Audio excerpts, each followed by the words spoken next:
What's up, bud? What's going How's on? it going? Good How to are see you? you. Good to see you as Excellent. well. How are you doing? Wow, dude, it's so cool to see you in person. Well, I not in know. person, I'm but, excited. Yeah, Close enough. yeah. Second, just kind of getting this aligned real quick. I'm having issues with my tripod recently. Yeah, mine's looking a little bent. I think I have to get another one. Yeah. I wonder why it's bent. Is it the top of it that's bent for yours? I don't know. Mine just, I don't know what's going on. I think I've just used it. I've got my money's worth out of it. I just overused it, I think. Yeah. I do 10 hours every Wednesday. So I've got my money's worth out of my $30 tripod so far. 10 hours? That's crazy. Yeah, so I have Wednesdays and Sundays off from my day job as a telemarketer. I also do web design, obviously, but that's my That's pretty cool. My whatever job. But every Wednesday I started on, I want to say it was March 21st. So on 3-2-1, I blasted off, and so I was like right after I got interviewed by Emerson over at Nothing FM and everything, I just decided right after I published that interview, I started getting some kind of attention from it. And I thought, I post a lot and stuff, but I feel like, I don't know, I probably come off as like more abrasive than I really am. Through the text is like really bold and fiery, like Jesus. But then people actually talk to me, like, wow, you're a lot calmer than I expected. Like, what is this? I think people got that from the interview, like, oh, that's not what I was expecting. Okay, yeah, that's kind of, it's pleasant. Yeah, it's funny. I figured I'll do two different formats. Yeah. No, I felt that with, I haven't felt that with you. I always felt your heart in things that you post. But I feel like sometimes, like if I post on the Buddha at the gas pump forum or something, like it's just like you said, it comes off abrasive. And then it's like, that's kind of what I liked about you too. Like I thought, oh, okay, there's another rebel who's just saying it like it is. I like that. Yeah. I like that guy. And I kept seeing you post. I'm like, yeah, exactly. Yeah. No, I like provoking people, like poking them and stuff. Yeah, but like, it's helpful. But like it's all fun, it's not. Yeah. I don't think it's that serious. Well, it's shaking them out of their too serious expectations, etc. Yeah. Yeah. But it's also nice, like, to hear other perspectives, because it's like, yeah, definitely. I mean, there's been so many times where I sit back and I contemplate, and I'm like, okay, where's this person coming from? Can I see truth in what they're saying? Yeah, it's true. And it's funny, like Michael, he's pronounced it Markham. He it's funny because he comes off the same way, like he's a completely different guy over Zoom. And I was like, whoa, like you're completely different. Wow. Yeah. Very loving. Yeah, I've known him for quite some time. Yeah. Wonderful. Yeah. This is fun. So what, tell me a little bit about you, like what, you obviously had a past, from what I'm gathering from what you've posted, is you have a past in like Kriya Yoga. Is that true? Yeah, that's partly it. Yeah, I kind of like Kriya Yoga and Zen and Tibetan Buddhism, things like that. And I somehow kind of slipped into Advaita as well. So I'm kind of in between all those worlds in a way. Yeah, kind of like Taoism, Zen, Buddhism, Advaita, Kriya Yoga. Yeah. So I for example, I had a Kundalini awakening when I was 24, and I would have described that as an astral samadhi where I left my body, etc., and learned all kinds of shit. Yeah. And then 3 years later, I saw some weird Merkaba type body of light shape kind of above my head. And again, that was like an astral vision type experience. That was 5 months before awakening. And then awakening. That was Father's Day of 2017. Yeah. And I was rambling about awakening years before that, but I knew that it hadn't happened yet. You know what I mean? Yeah. So then now I look back on it and I'm like, like some of the things I'm like, wow, how did I even get that close? And other ones I'm like, that's not even close to, oh my God. Yeah. No, I feel a similar way, because sometimes it feels like it is that, and then it's like, oh wait, years later. Yeah, like for instance, like I was writing a book for a long time, and I'm like, if I go back to the book now, I probably only agree with half of it. Yeah, exactly. And half of it's like, wow, how did I even get as close as I did? That's amazing that I could even articulate it that clearly. Then the other half, you're like, what the fuck is this? This is the exact opposite of awakening. Boy, I was really certain too. Jesus. Yeah, it's crazy. It's true.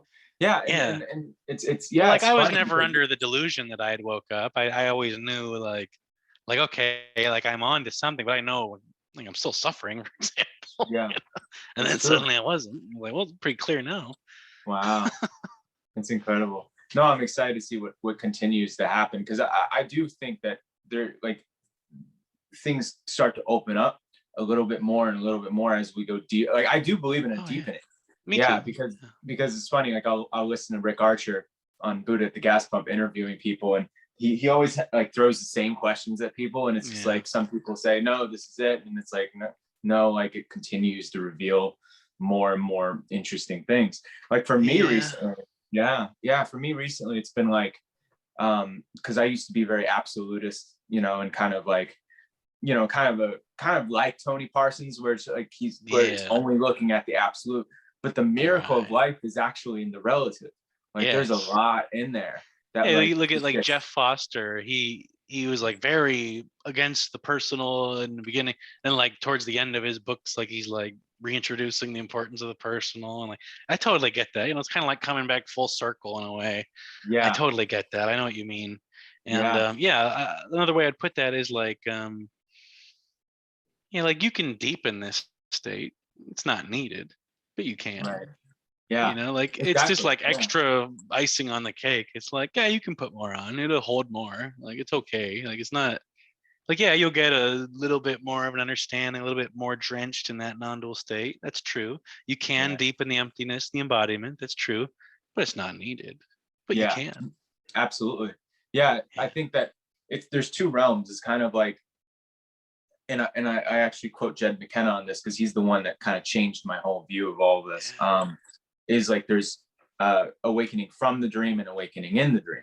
And it's and then you can have both kind of happening simultaneously. And I think that's kind of what's happening right now for me, is kind of like I was in that kind of absolutist stage where it's like you just see past the whole dream altogether, and it just doesn't make sense. And you become very kind of nihilistic and kind of like it doesn't matter. Like this is like everything's happening kind of as it should, and the duality goes how it goes, and there's nothing you can do about it, and there's no one, all that stuff.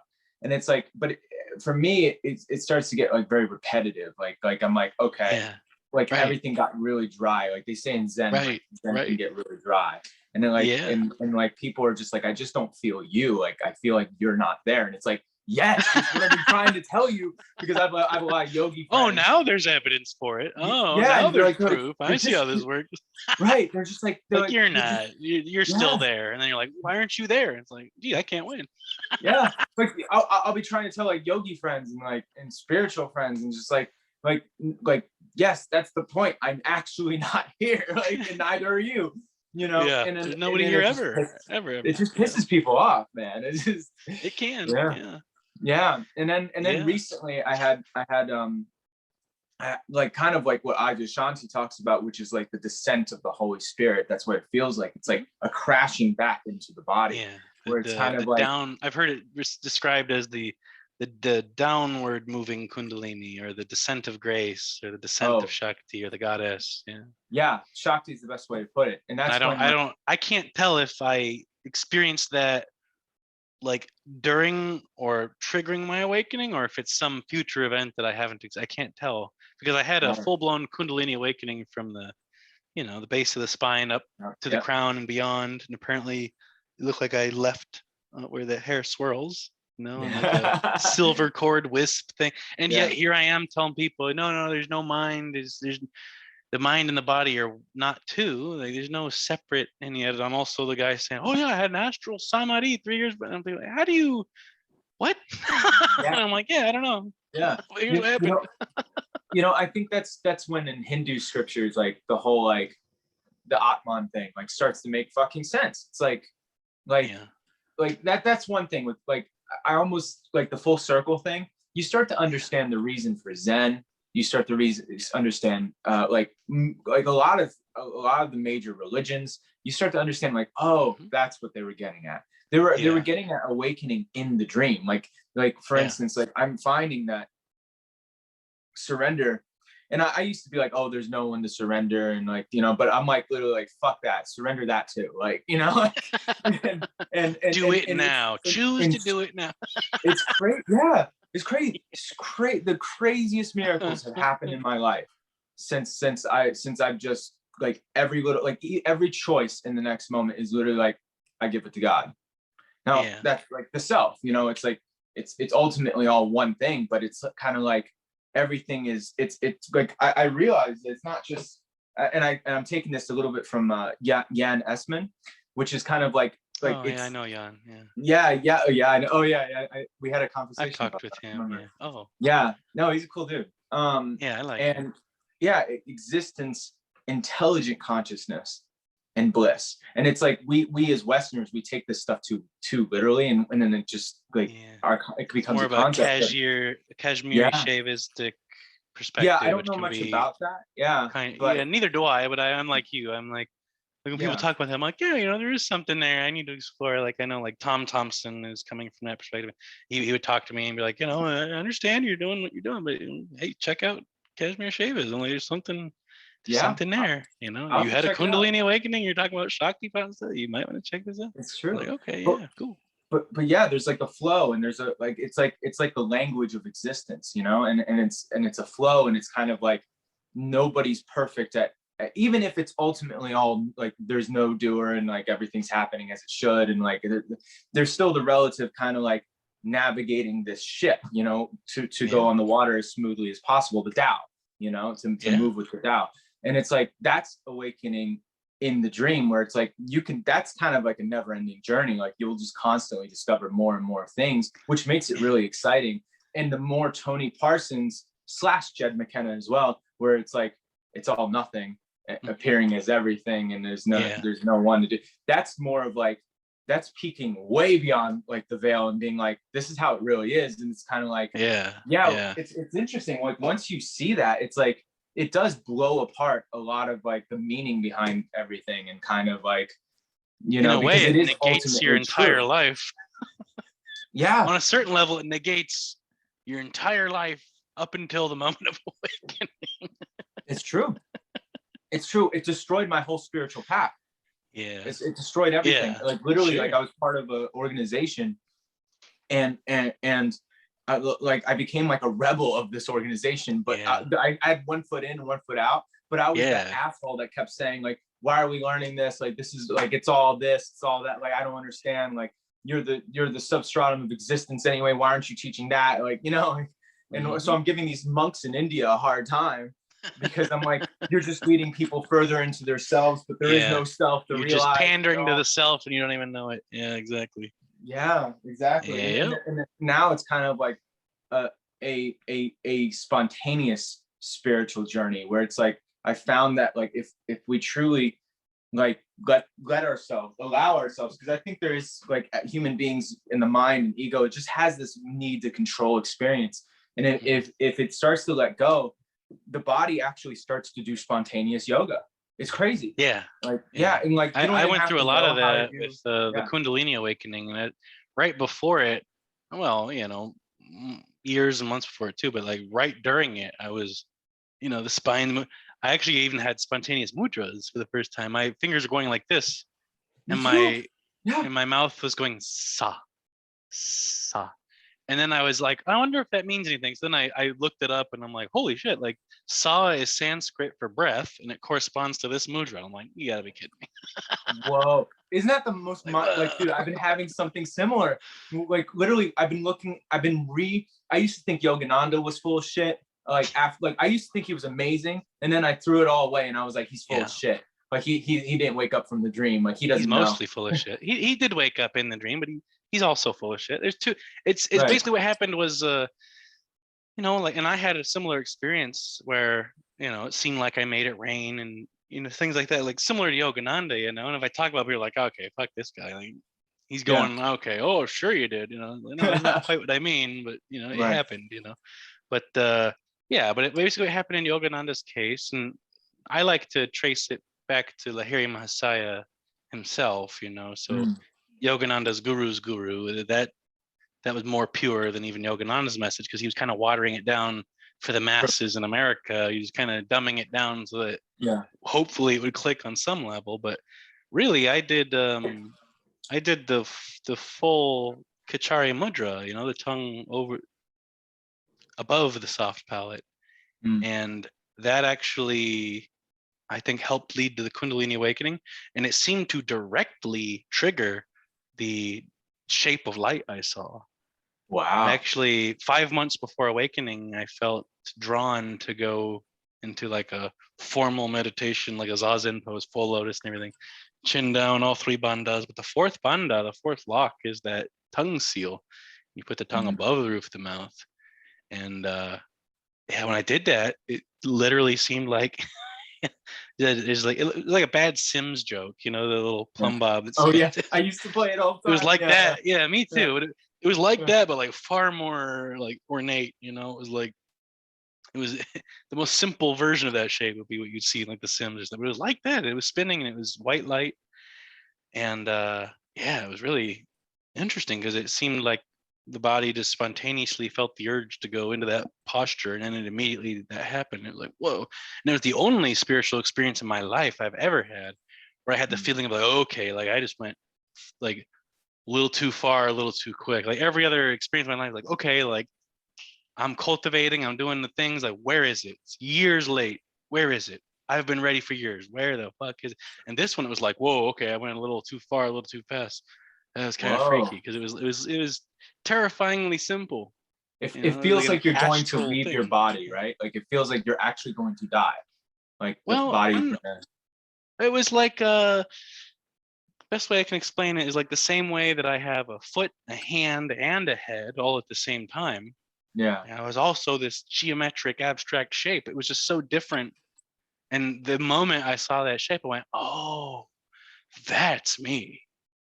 Oh, that's interesting. And it's the weirdest feeling because like you've identified with this body your whole life, and now you more closely identify with a geometric shape that's terrifyingly more simple than this complex form. Like it was kind of freaky. Wow. And it was the only experience I ever had that I was like, okay, like I feel like I went, maybe I should slow down on these advanced techniques and just chill out, because that was kind of scary. And that's interesting. It was very blissful. It was, and by scary, I just mean like, it's just so abstract.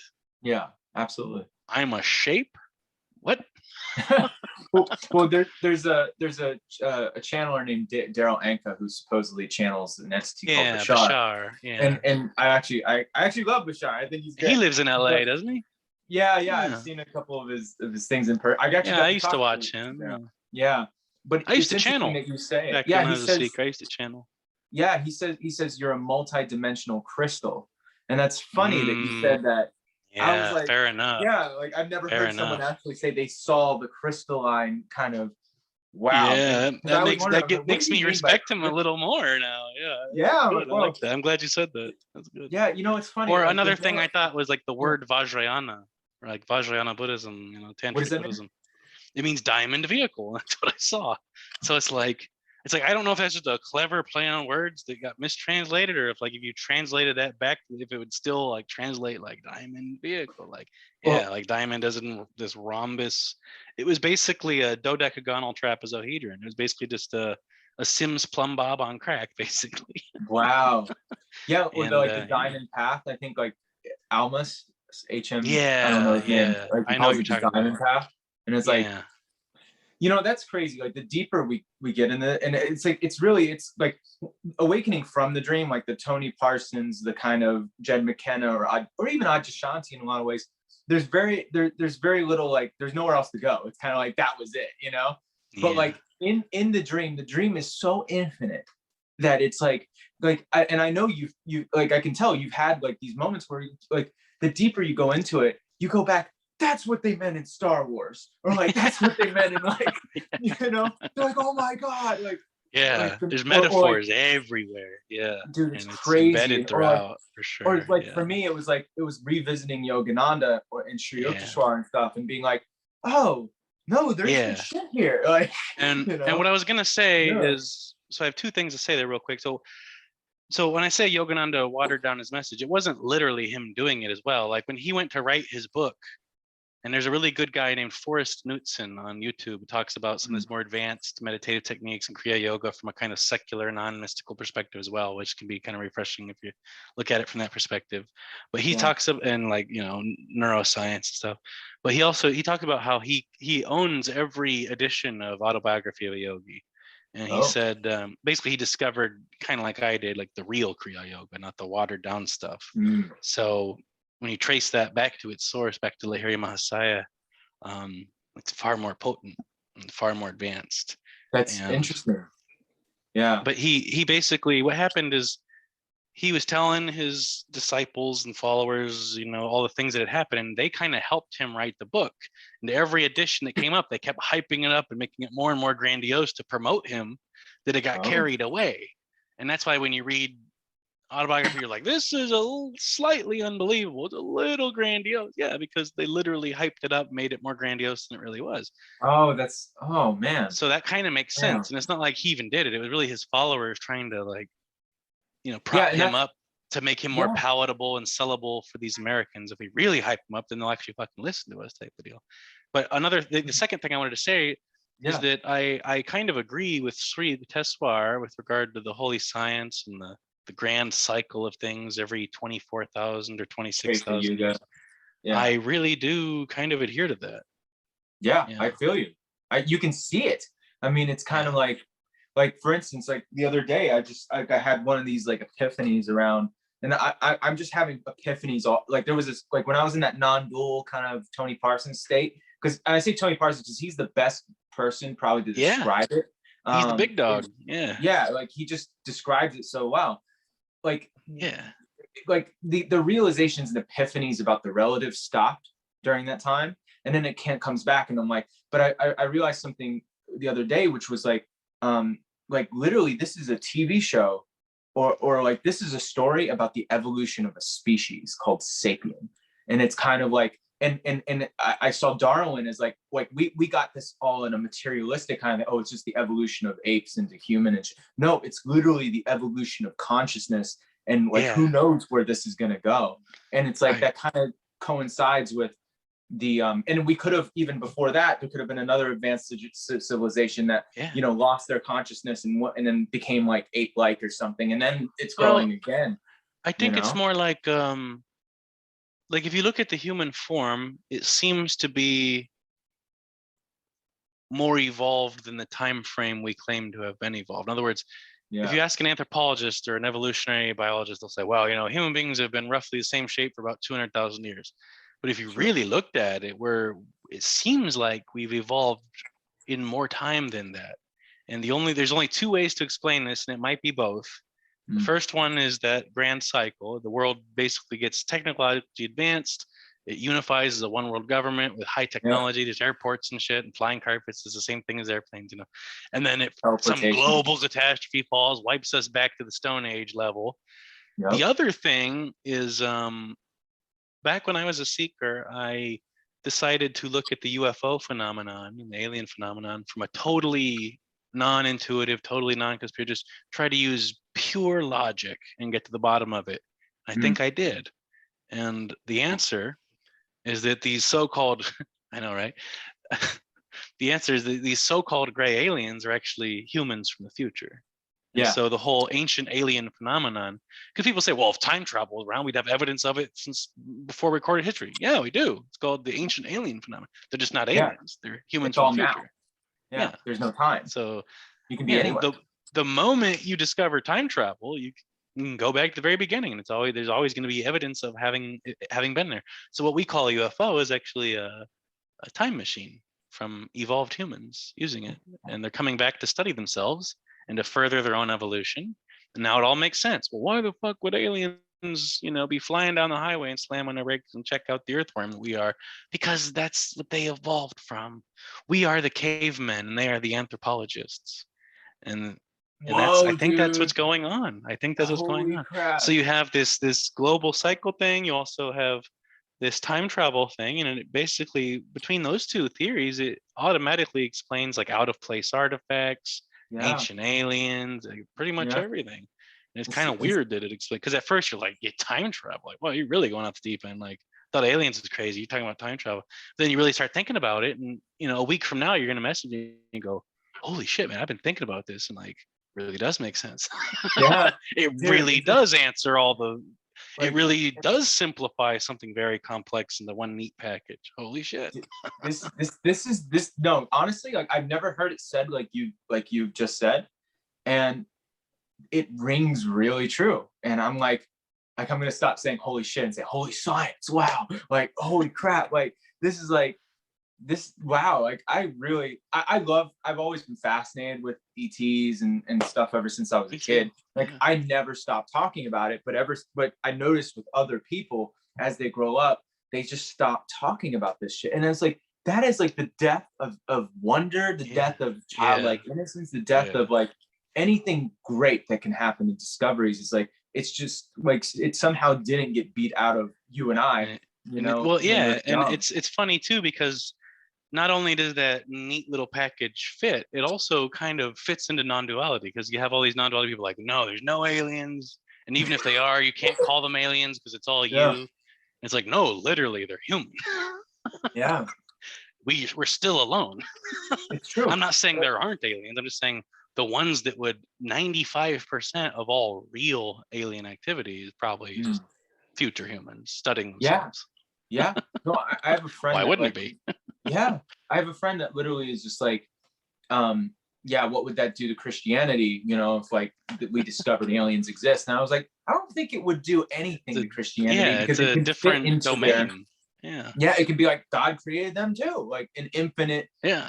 Like it's just. And it's funny, even the Vatican came out and said that, I don't know, 20 years ago or 10 years ago, they came out and said, listen, we own most of the world's observatories and telescopes. I don't know if you guys knew that. And it's like, oh, okay. And if you really look at like the ancient Roman structures, they look like ancient like observatories. They basically came out and said, listen, we've decided that even if there are aliens, our religion is still true. Okay, guys? I mean, that was their way of basically playing it safe. Like if they actually came down, that the Vatican would still have some sway over what people believe, instead of it just being like, well, if aliens are real, then that's nonsense. Like they're saying, no, like, trying to rectify science. But I like what you said the other day too, and I've been talking about the people too. Is something I resonated with that I've talked about before, and that idea is, the idea of the Big Bang is just the same mythical creation story repackaged into the religion of science. The exact same story. God created everything from nothing, ex nihilo. Yep. The Big Bang happened. There's nothing, now there's everything. The exact same story. Yeah. You didn't even change the story. You just repackaged the religion and called it science. It's true. And I've heard the other thing where it's like, science is allowed one miracle, but like religion like can't, like it's just. If you really think about it, it's all one big miracle. Like when our concepts of all these things. That's the word I use too. The only time I use the word miracle is when I say, there seems to be something. Be grateful for that. And the other thing is like awakening itself. Those two things are, I strayed away from using the term God, because we all know God is so a convoluted term, but I've just stopped, and I'm just like God, because it's literally like it's so inexplainable yet so intelligent, and so like why there's anything at all when there could be nothing. But there can't be nothing, because who would be there to experience nothing? Like it still might be the best word to use, even though it's the horrible bad word. It might be the best word still to use for it. Because if I use the word awareness, it's not quite right. Like there's no separate something. Like, so God isn't a person, but there's still that awareness, that impersonal force. So there's no personal God. There's no human with a big bushy beard hiding in the cloud, flicking raindrops out of it. But there's clearly I think you're right. When I first woke up, maybe I overused the word anatman, because I was trying to express like straight up, there's nobody here. But really what we're trying to express is there's no separate personality. But to be honest with you, when I did wake up, I during my awakening and right after it, I remember thinking, well, now I don't ever have to return to that non-duality community again, because there's nobody here, but there's this shared, I call Atman nobody. Yeah. The shared background witness is what I experienced. So what am I going to negate that and say, oh, there's nothing? Well, I experienced that. I mean, I saw energy shimmering in the plants and the bugs. I didn't hear anyone else talking about that, so they didn't like that. So I started talking about that, and people looked at me a little funny, like, is that the same thing? I went, well, maybe it's just an extra layer or something that revealed itself in that energetically because of my other energetic experiences. I don't know. Like, not everybody has a Kundalini awakening or some body of light thing. They just go through the shift and see the same shit, but they don't have that. Maybe it's because of those things happened. I don't know. Yeah. I don't understand. Well, the best way, I think I'm coming around to the whole Sat Chit Ananda thing, because I threw away that term too altogether, because there was no bliss for me. I was kind of what Jan said, like, because he talks about stages of the awakening, and kind of like, he says it's possible. He says there's 4. Yeah. And he says it's possible to have the existence and the consciousness, but no bliss. And he said that's just like empty, dead. See, I did have the bliss. Yeah. Oh, I had that too. I mean, I felt. I would say I had both, and the best way I can explain it is it's like being a vampire. Like, there's nobody here. There's no soul. I'm looking in the mirror, and there's no reflection. There's nobody there. I don't identify with the body. I look in the mirror and I see empty space as reflected back at me. And yet at the same time, there's the bliss of like that vibe of like the immortal with the heightened senses. Like that was there too. So very directly, it felt like being a vampire in an obvious metaphorical sense. I wasn't under the delusion that I was literally a vampire, but it was a very good metaphorical explanation. Like, that's really, I think that might be where that comes from. In fact, and this is really interesting, within the so-called vampire community of people that, think they're vampires or they realize they've always been vampires, they call that awakening.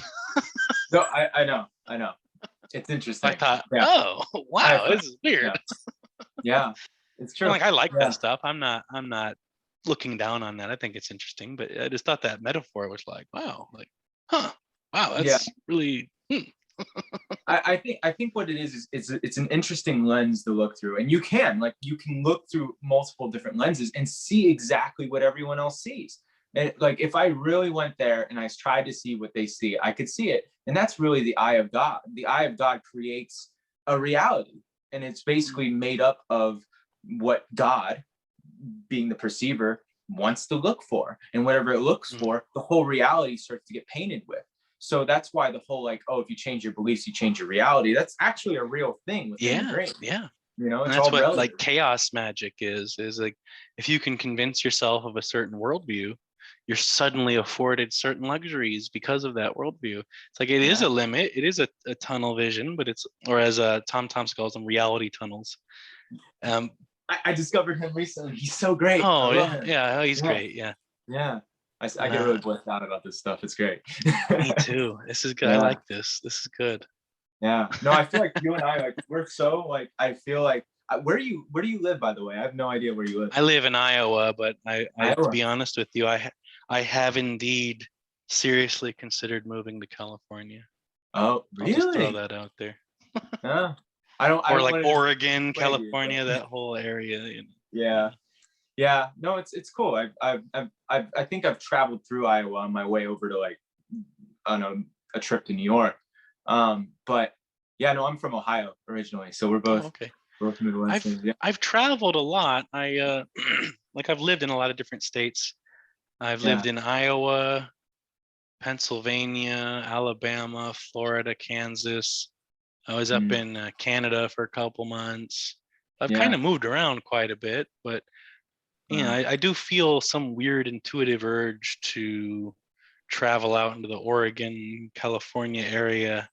Yeah. No, hey, if you come out here, like or move there one day or something. Yeah, for sure. We can meet up. Yeah, like there's a lot of good people. There's so many good people in California with regard to awakening and everything else, man. I know a lot of good people in what's that funny? area.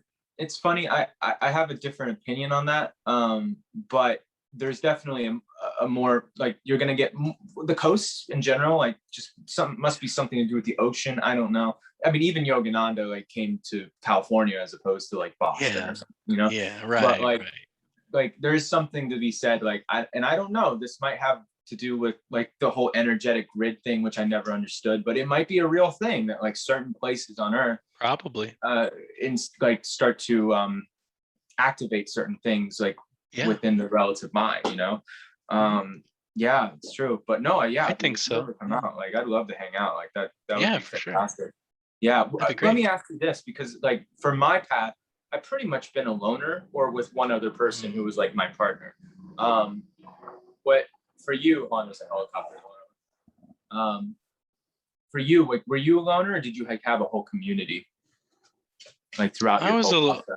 I was a loner because it seemed like every community rejected me or I rejected them on some level. So I would definitely say I was a loner, and I would even say that most seekers that do awaken felt particularly isolated. Wow. Or separate, if you will. And I never really had I was always a loner because I never really fit into any particular system. So I kind of just like, they were all just kind of like melted together, you know. So I kind of just hop around in between all these things. And even exploding rainbows and things, like I hold that very dear, and yet I was also rebellious enough that I got kicked out multiple times. You know what I mean? Oh wow! I saw you post about that. I was like, what happened? I posted my story in my interview, and then like 3 days later, I was removed from the group. That's so weird. And then I don't know exactly what was going on, but eventually I was reinvited again, and I decided to join. But I'm not as active as I was in there. But I still appreciate that group. But every group has its limits. Yeah. I'm very grateful to people in there and things, and But again, it's kind of like like there's this rebellious component where we don't want to get stuck in the fundamentalism or any given limit, and I'm with you on that. Yeah, I don't do well in groups. It's and I think it's ever since. And I even thought about starting my own Facebook group, and I was like, well, there's enough traffic coming directly to my wall that fuck it, that's my Facebook group. Why would I need to create another group? I might one day, but I don't feel the need to, because I have enough people coming to my wall. Like that's my group in a way. Like it's true, you do for sure. I don't have that. Like if anything, a lot of my posts that took me a decade to cultivate. It wasn't like it just happened because I'm such a popular guy. That took a long time to somehow over the course of time. Yeah. No, it's cool that on your own personal page, like you have people that like see eye to eye with you or want to share in those things. I'm kind of the opposite, because like it's like I'm an actor, like that's my main thing. Like that's what I do. Like I wasn't trying to be a spiritual teacher. It's just I'm really interested in these things. But to the onlooker, it's kind of like what's going on with Carlton, and he's into that weird shit. It's just like my entire 10 years I've been in LA, and then within those 10 years had really been the story about the awakening, which would, and then on top of that, acting as well. I just don't have friends that share like friends on Facebook or Instagram that share those views. So I don't get a lot of traffic because it's just people are just turned off by it. I think it freaks people out or like, and it's because it doesn't really totally fit into any given category. And I'm in that same boat. I can really only think of like maybe 5 people like us, and I hold them all quite dear, So you're one of my favorites. Yeah, it's a breath of fresh air to like be able to talk to you and eye to eye, because most of the time I talk to like friends that I'm close to, and the shift hasn't happened. And it's kind of like and there's always like a tension there. And it's like I call it a brick wall. It's like, and it's from both sides. The sage is talking to a brick wall, the seeker's talking to a brick wall, and there's a brick wall in between. It's like, okay. Yeah. And we that's see just it all how the it time. is, I guess. It's true. We see it all the time with in Rick Archer's I used to because I drove for Lyft for a long time, and I would just listen to Buddha at the gas pump so passengers would get in. And I always like those. Yeah. Oh yeah. Yeah. But it's like I enjoy his show because it's just like he does like, it does show like the mindset of a seeker versus someone that's like literally kind of like, you know, like, and there's many different types of that person. I don't even know how to describe it. Like there's an absolutist. That's what I like too, is it shows you a lot of different angles on actual awakening and angles on what people think is awakening, and there's a lot of in between on all of it, and I like that. It's almost like being a curator or a collector of other people's experiences, you know, and I always loved that. I always loved like comparing and watching all these different experiences. And again, part of the reason is because my own experiences are comfortably paradoxical. In other words, I'll tell people like, if they push it and I go, well, I heard you had a Kundalini awakening. I go, yeah. You know, suffering didn't end though. That's not liberation. That's not enlightenment. And we probably shouldn't call it Kundalini awakening, even though we do, because that's not what it is. Yeah. You know, it did launch me into an astral samadhi, and I really did seem to leave my body. I really did seem to meet God, and it taught me all about light, etc. And yet, I'm also the guy telling you there's no mind and there's no soul and there's nobody here right now. Deal with it. I don't have to bridge the gap. Here's what I experienced. You know, I think for years I was. But I think you're right. Like there's something in between Hinduism and Buddhism, something between Anatman and Atman that we can't quite. You know, we're still trying to. Yeah. It's true. It's true. It's true. And for years, like I have one other friend that I can talk to about this stuff. And she just kind of looked at me like, why do you care so much? Because it's fucking important. You know, it's just more important than life and death. You don't understand. Yeah, because for years, it's true. Like, because on this side, it was kind of like, I saw like an Abraham Hicks, Bashar, sex material kind of like law of attraction kind of stuff. And I channeled too. I channeled a being or whatever. I channeled something called Logos. And it was similar to all that stuff. And I can do it at will. And it's kind of cool. Because even I'm like, I don't know. Is it the psyche fractioning into it? I don't know, but it's kind of cool. You want to see it? Yeah. That is I don't know if it's real cool. or not, but it's really potent. Want to see it? Oh, yeah. No, and it all makes sense. And it can be tested. And it's kind of like, well, and then over here, it was like non-duality, Robert Adams and Jed McKenna and like, and all these people. Jim Newman, Tony Parsons. Yeah, Tony Parsons. But now like it feels like a beautiful marriage where it's like, it's not this or that. It is this and that. And it's like, and one is the infiniteness of the dream, and it's a never-ending discovery, which continues the mind, which is really the joy of being here in the first place. Like I think that it's the journey of the self, but like as the small self. And then like on this side, it's kind of like, and then there's the recognition of, you know, peeking behind the veil and seeing that the Wizard of Oz isn't actually a wizard, you know. There isn't even a little guy. You pull the curtain back and there's just levers and shit, and you go, oh my god, where's the little man? I was expecting. There's no Oz. There's no journey. There's no people you meet on the way. Like there's no wisdom that you don't already have. You were there, and you were there, and you were there. Dude, like for real. Like I go back and I'm like, whoever wrote The Wizard of Oz and whoever wrote The Matrix, whoever wrote The Truman Show, whoever wrote these so deep, like they deserve every Castaway with Tom Hanks. I like that one too. Yeah. Which one? Castaway with Tom Hanks, alone on an island, creating Wilson. Yeah. I feel the same way about that movie too. And all the ones you just mentioned specifically. Yeah. Yeah. No, I'm trying to like to collect them all, like Alice in Wonderland. Like you must have been on mushrooms. Like you must have been. Like, clearly. 100%. Yeah. Like it's just like I love to sit down all these writers and be like, you're all enlightened as fuck, and like tell me like what is your story like? Because it's all like hidden, and people, your average looker, they just see it as a movie, you know, they don't, or a story. It's like it's really profound, all of them. Yeah, definitely. I feel the same way about every single movie you just listed. Yeah, that's exactly right. It's like, wow, that really hit it on the head. That's it right there.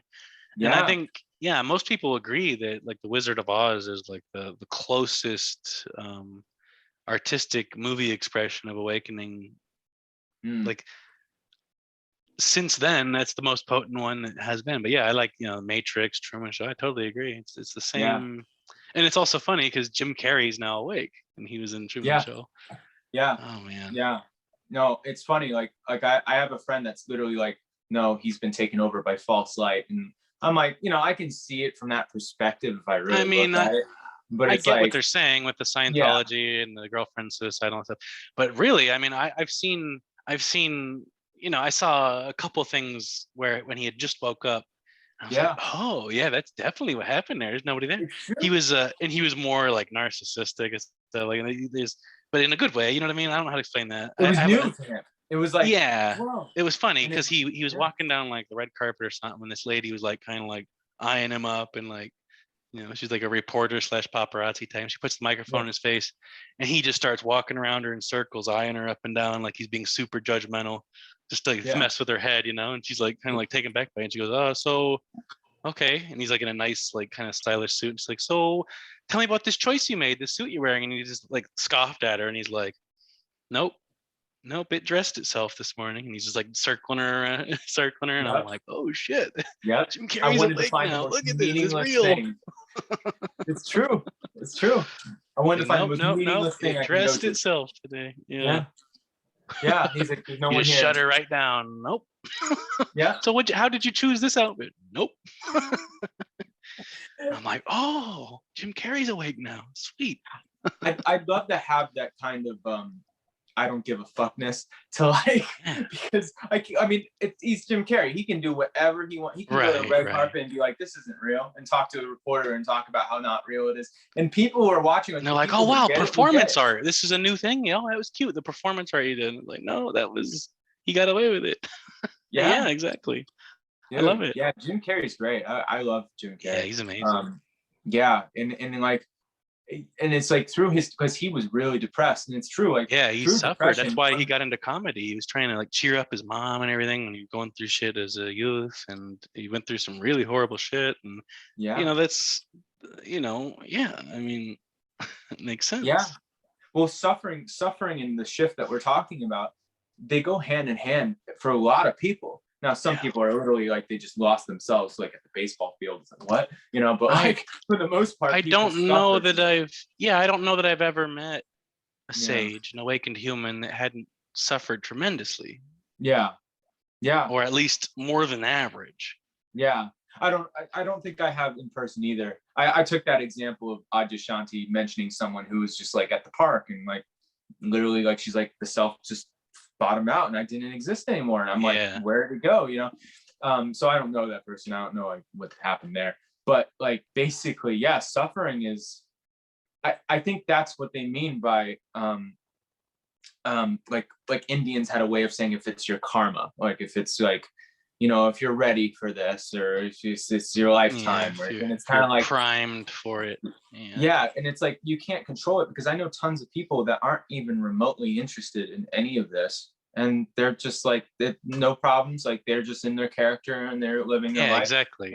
And or the way I heard somebody else put it is they said, and usually it's a physicist or an engineer who's usually scoffing at some of these non-duality people, and they'll say something along the lines of, all these spiritual awakening people, they only need that because they suck at life in a way, like they haven't mastered life. And it's like, wow, it's like, I can't quite argue with it. It's like, okay, like fair enough, but like there's a reason. It's not we never found it satisfying. The normal evolved survival programs of human beings trying to compete and reproduce and yada yada. It's like I look at it and I go, okay, monkey instincts. What?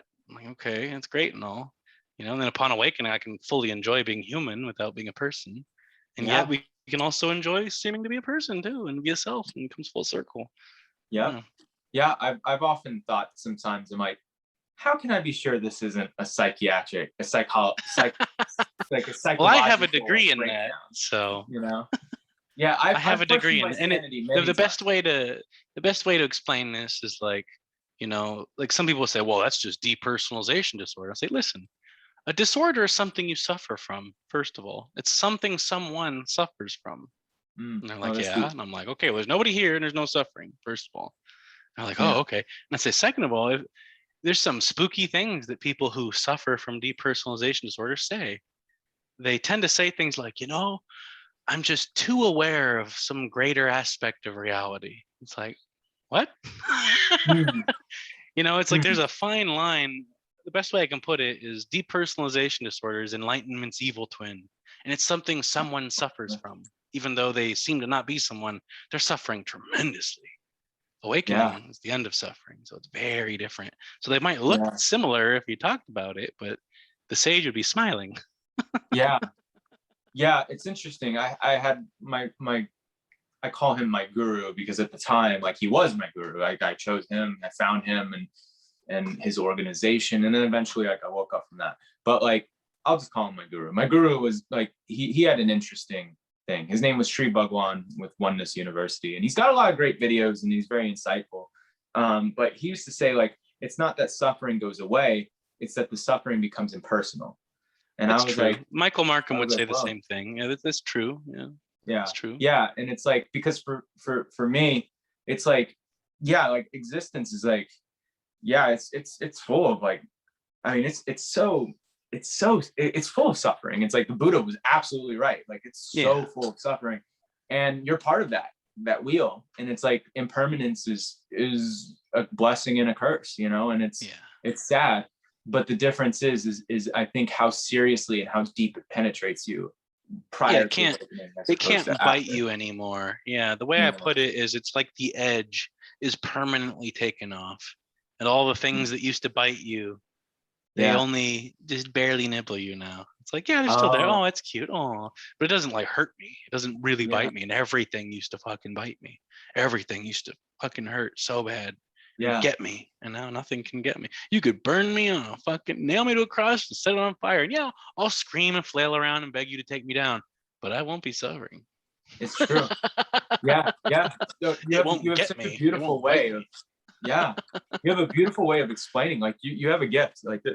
Like, it's really great. It's funny you mentioned the cross thing, because that reminds me of Christ. And like, I've been having a lot of realizations about Christ recently, and I'm like, wow. And I'm like, yeah, he made sense there. Oh my God, he really meant this. He really meant that. And it was like the whole surrender thing. Like, he knew that, like, the will of God, the will of life was gonna, like, he was gonna die. Like, and so, like, literally, like, he was praying, like, he's like, I don't want it. Like, the little me is like, I don't want to go through that. Can you please change it? And like, but he surrendered that to the Father's will, to thy will, not my will, but thy will. And another way to look at that, and I kind of agree. Like, again, it's like a Kashmir Shaivism perspective. The way I might put it, if I'm feeling bold enough to lean into that, I would say, oh, there's a doer. It's just none of us. It's not you or me. Oh, there's a doer. It's not you or me. I guarantee that. We're just little dolls. But the other way I would put that is, there's another way to translate Jesus on the cross yelling out, why have you forsaken my beloved? Why have you forsaken me?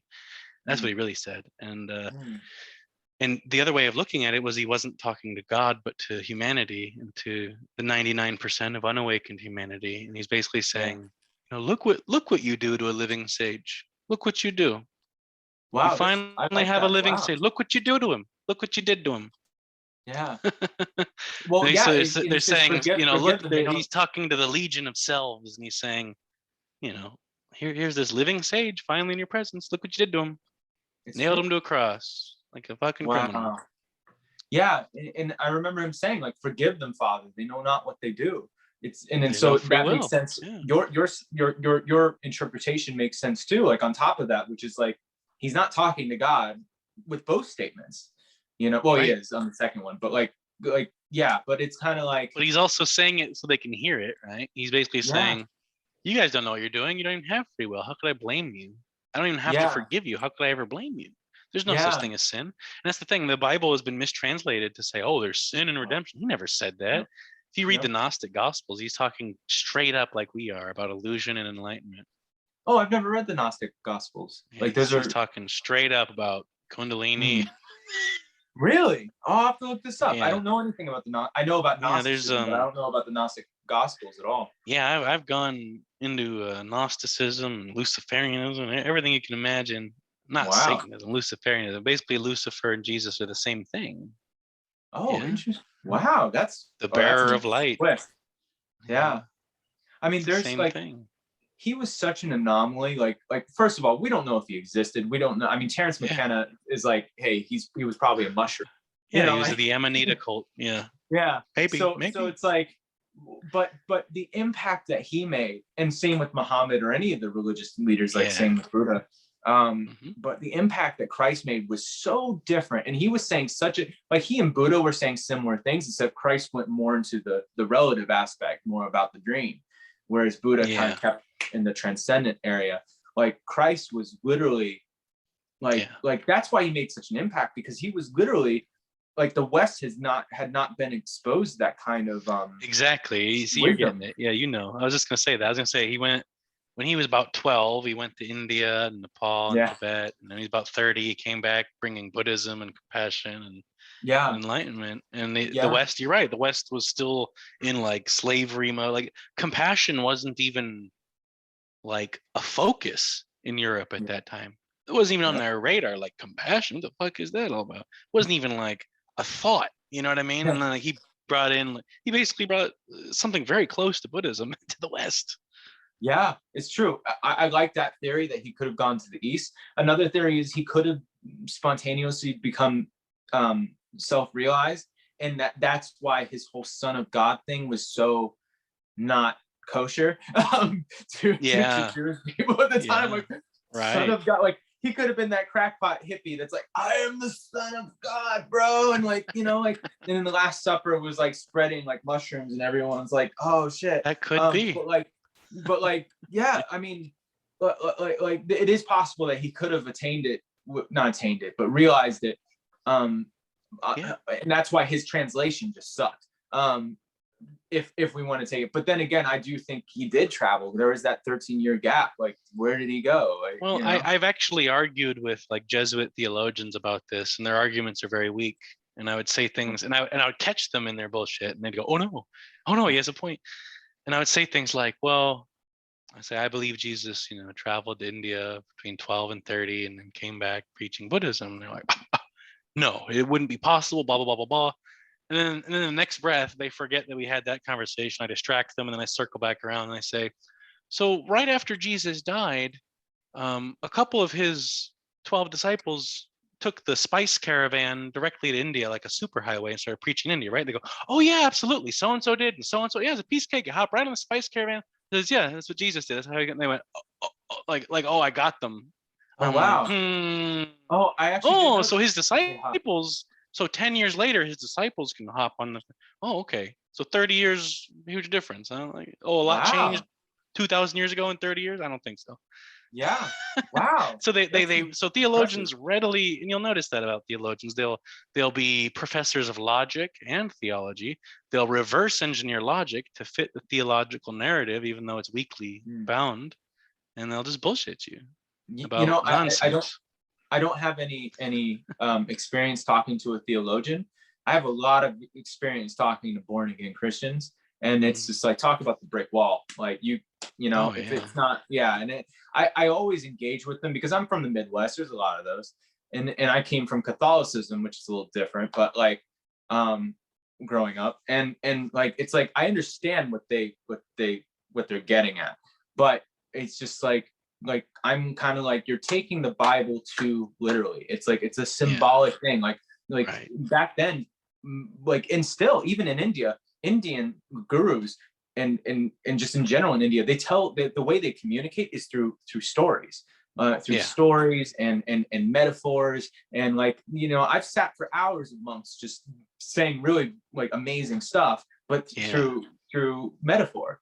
And it's like, well, it makes sense. If Jesus went to India, he learned the art of using metaphors to describe, like even the breaking the bread, that's a very good point. I never thought of that. Yeah, it's a good point. Yeah, and it's just, everything is like. It's also ubiquitous too. I mean, we see storytelling throughout culture. Like if you look at the Old Testament, that's, Jewish poetic storytelling as well. But yeah, I know what you mean. There's a certain vividness of storytelling in the East, but I guess we see that in the West too. And it's funny too when you see like the idea of fairy tales. Like if you look at a postcard from 100 years ago regarding Christmas or fairy tales, every single picture, there's amanita mushrooms somewhere in the picture. It's like, true. It's true. Alice went like every 2 seconds. Like, oh, okay. I know you saw my post recently, because I mean, I'm putting this together Like it's all coming together with like, I do think the true sacrament of a lot of these major religions was different plant medicines or different things. Yeah. And it was like an initiation into like the whole Eleusinian mysteries and stuff. Like you weren't considered a human being until you took that ceremony. And you were also only allowed to do it once in your life, or else it was taboo if you did it more than once. So it was taboo if you never did it, and it was taboo if you did it more than once. And part of the reason they did that was because they didn't want you to fully understand how it happened. Oh, wow. They didn't want you to understand that it was something you ate that caused that experience. Oh, okay. That's interesting. That's an interesting way of looking at it. Yeah. But yeah, that was, but yeah, you see that type of thing throughout the world. And you're right. It's the original sacrament of Christianity, for example, was likely to be Amanita. Yeah. Giving the Eucharist and like, you know, it's just, the communion. It's funny. They call it the communion. It's like that when you're in that place with the plant or the fungi, if you're all on the same thing, whatever it is. Yeah. Like imagine the way I explain this to people is I say, if you go to the bar and you're the designated driver, you're not going to have a good time. Yeah. It's like that. Like whatever they're on, you're supposed to be on the same thing. And then you're like, oh yeah, we're on the same thing. Yeah. It's like you're inhabiting that's what that is. It's true. Yeah. Yeah. But you could also, it's also true of, any state, whether it's induced that way or in any other way. And those things are helpful, they can give glimpses that seem huge at the time. And then later you can experience something more permanent. And I found it helpful to dabble in those types of things. No, I don't feel the need to do it now. Doesn't mean I won't ever again. I just don't feel the need to now. But no, I feel you too. Because here's the thing: like they come, they go, and then there's like an addiction to them. Kind of like, I want to seek for the next. Like Ram Dass said, he's up, he's down, he's up, he's down. Like, gradually, the best. Sick of coming down. Let me just. The best thing Ram Dass ever said: Do I want to be high or do I want to be free? And being free is not being attached to any of the realms. Right. It is so true. It's just it doesn't necessarily negate that the experience is extremely profound. Right. And so I think it's all about, it's kind of like yoga. It's how you use it. And it's like, you can use it to speak, or you can use it as like kind of tuning yourself to life so that you can, in the breath work and things like that. And that's how I used to, I remember in one of those states in the beginning, I remember I was kind of like doing like yoga or something. And I felt like I was in contact with like what we would call the higher self. And I thought, wow, this is really cool. I'm in direct contact. Let me ask it a question. I can just feel it's going to be potent. I don't know what it's going to say though. Like, okay, I'm in contact with it. This is so cool. So I said, okay, so is yoga a valid path? And it said, calibrate your instrument. I'm like, ooh, that stuck with me ever since. Like, calibrate your instrument. I'm like, oh, that's a good one.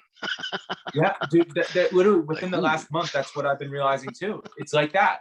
It's just, I like your the wisdom that came to you better. Like it's said better to calibrate your instrument. Yeah, that's really great, because I think that's what it is. It's like yoga was never meant to find anything. It was more of a process to attune yourself with the intelligence of creation. And it's like, and it's true. Like the doer in us, like it's kind of like Robert Adams saying there's a power that will take care of you better than you can. And it's true. It is true. It is true. And it's like, it just so happens to be true. It's just crazy. Like, and it makes me so sad, like with the whole non-duality scene. And that's why, like, I hate, like I have a love-hate relationship with some of these groups, because it just becomes another religion, Me too. And it's like, it's like, well, you can't say anything without someone saying, but there's no self there to do that. Like, there's no one. Well, then who asked the question? It won't even be a question. It'll be a matter-of-fact statement. Like, well, then who asked the question? Like, you're saying I asked the question when I made a statement. And so the way I respond to that is I say, who am I is the wrong question. By even using the word who, you're assuming there's somebody. There isn't. Right. So that's the wrong question. Well, then who wrote this? No, there isn't somebody. You're assuming there's somebody. There isn't. So what would you say your question would be? What am I? What is me? Yeah, what am I comes closer than who am I, because what I am is a vast, impersonal, spacious awareness, it would seem. Yeah. It's not It's a true. person. Yeah. I like Jed McKenna's "What Is Me," because what it's doing is I do like that. I do like that. that. Me is like, it's not talking about your true nature. It's talking about that entity called me. And what does it consist of? And it I consists came of across beliefs. that with Andreas Mueller. Like I was using the word self, and no self, and people. It's like it doesn't click, because some people hear like, well, Ramana said capital S self, and you're saying no self, so you're wrong. And Ramana's right. Like, well, you're saying the same thing. He said, okay, maybe self isn't that helpful. So I see Andreas Mueller. He uses the word me, and I thought, that's kind of more helpful in some cases. So I kind of adopt a different subtle language depending on what I'm conveying and to who. And I started using me more often than self in some instances, because it really cuts to it. It's like me. Like it really shows you how childish the self is. It's true. Me. It's true. My story, my life, my realizations, mine. This, my that. Yeah, it's true. Me. Yeah, and like that's why it's confusing with I too, because it's like, which I are we talking about? Exactly. So true. It's so I is not even a good word to use. And but then it gets into all these. So what I do in that sense, and I know this is all silly, it seems like a word game from the outside, but it's important to phrase this a certain way sometimes, maybe not. But like if I'm talking about the personal self, like I am hungry, I'll just say, I am hungry.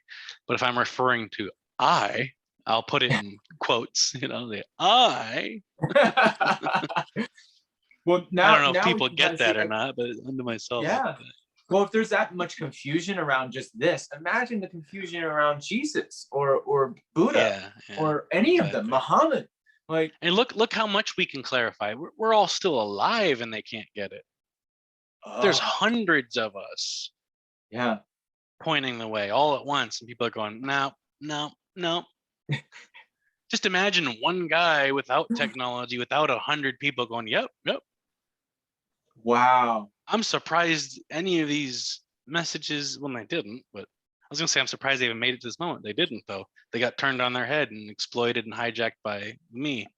So what Jesus said, what Catholicism is, total opposites. What a shame.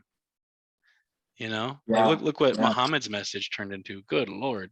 Yeah, crazy. And like Buddhism wasn't quite as rough, like more of the truth trickled down and was preserved, but there's still a healthy dose of horseshit in there too, right? Oh, like there's so much like cause and effect, and but there's a method to end it. Well, it's obviously not working, and there'd be 1 million enlightened monks right here, right? It's true. Oh, if you've been mastering it for 1,000 years, then maybe it would work, but it doesn't. Yeah. So there isn't a method in that sense. It does not work. Yeah, absolutely. There is no cause.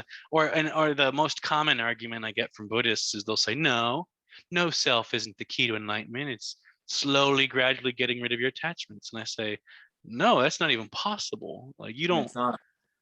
Attachments fall away upon awakening, not until then. It's reversed. They don't like that.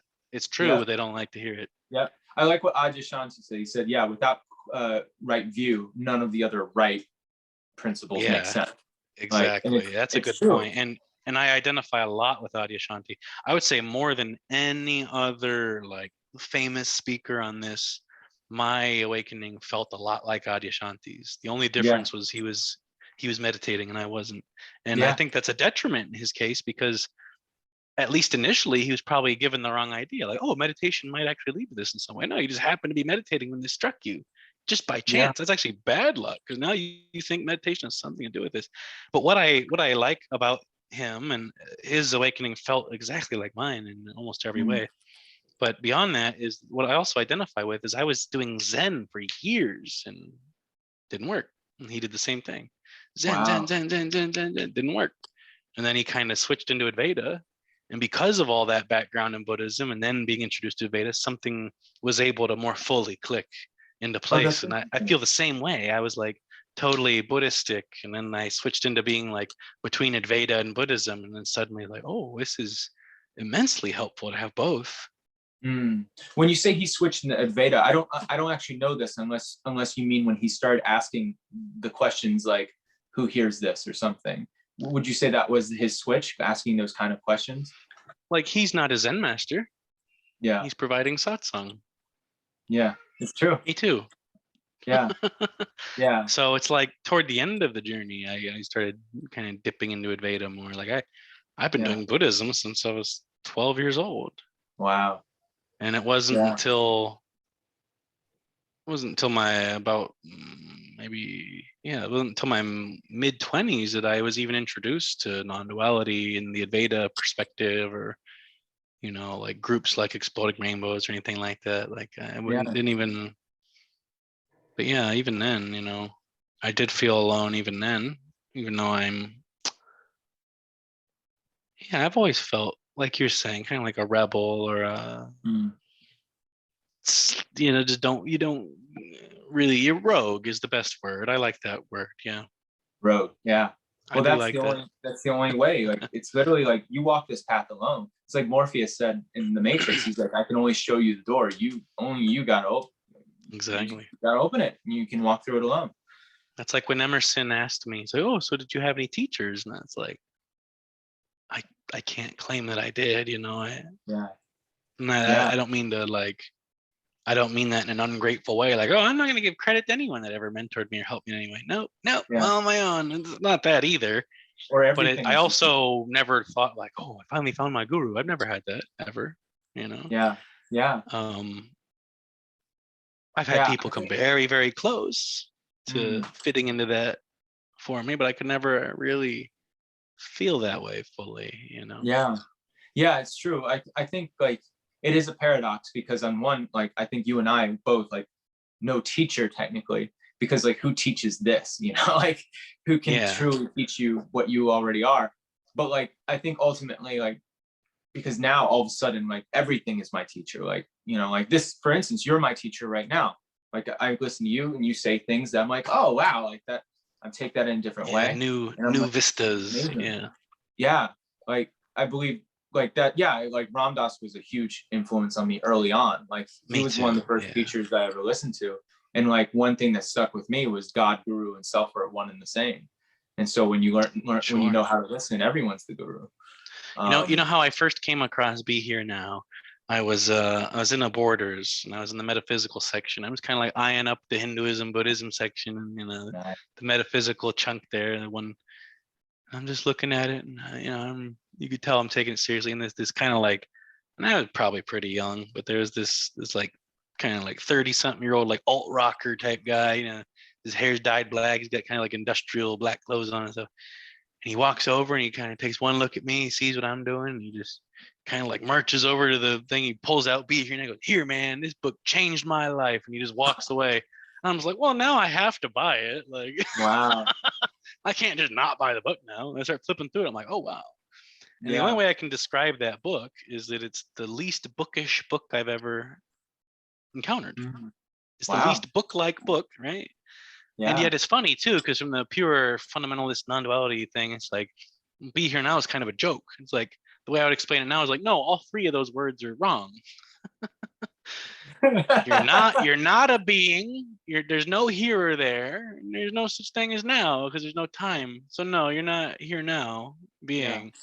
Yeah. And yet, like, obviously we get what he's saying, but I think that's hilarious. It's like I would never use those words. Like, yeah, you got to be here now, man. Yeah.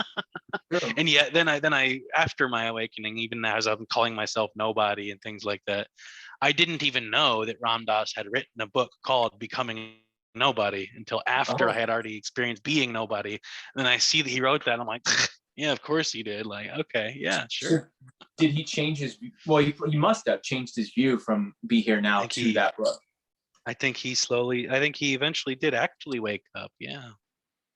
No, I was it was devastating when he passed, because and it's ironically I was at the screening of the last Star Wars, and like literally I saw the message right then and there, and it like kind of colored Star Wars for me. I'm like, like I'm just sitting there like, wow, and like, but I got to see a screening of the Netflix one. I can't remember what it's called, Going Home.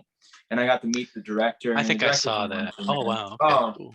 It's wonderful. Only 20 minutes long on Netflix, and like, but like when I saw it on the big screen, I was literally like, I literally was like, Ram Dass is a cooked goose, meaning like fully realized. But the only thing that like brought me back was that brought me back from like that kind of like where it's like he's saying like very true things, but what was weird to me was he continued to do the beads while looking at his guru's picture, even in old age, and also talking about we're souls and we're this. And it's like, from the perspective I have now, I can see that that can be true from a certain extent, but if you've realized, why are you still doing the beads? Well, the way I can, and I'm only guessing, I could be totally wrong, but if I were in his shoes, the way I might answer it would be like, people ask me how to kind of get out of their mind and be embodied, or how to get rid of disturbing thoughts and things. And, you know, things like EFT, emotional freedom technique, or anything like that, or even simpler shit, like literally just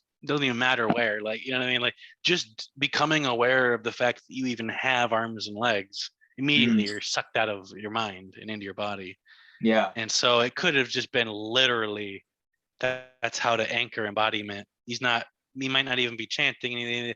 Even if he was, like, it really could just be like a way to anchor into embodiment in the same way that like it's true. You get really, you know what I mean? Really like far out, like with meditation, like, oh my God, like there's a fear. Or like another way to put it, like when I was a seeker, I was like, you know, kind of like a geek in a way. Like I'm all about the mind and like oh, the fucking jocks, like oh, you're gonna go do something. But really, like now I see the wisdom flipped around. Like, oh, the mind, like go enter the flow state, go like throw a ball around, like, you know what I mean? Like I'm not into sports, but like martial arts and stuff, you know. But like I see the wisdom of like not being so fucking clever and being the body. Like I see the wisdom of that now, you know. Yeah. It's like awakening shows you the opposite of whatever you are. And I was such an intellect. Oh, I'm the smartest man in the room. I'm like, okay, oh, you're suffering more. Well, you know. Oh, enjoy that big frown on your face. Be angry, stomp around. Good luck. Now, you know, now after awakening, it's like when someone goes, oh wow, you're brilliant. It's like, ooh, like what an insult. Yeah, right. Yeah. But and another thing, like, yeah. Sorry. I was just gonna say, imagine life, just a quick thing. I can't imagine living life any other way. Yeah. It's just so beautiful and profound. I wouldn't trade it for anything. No. I wouldn't. And it alienates you a lot. Not you. Oh, sure.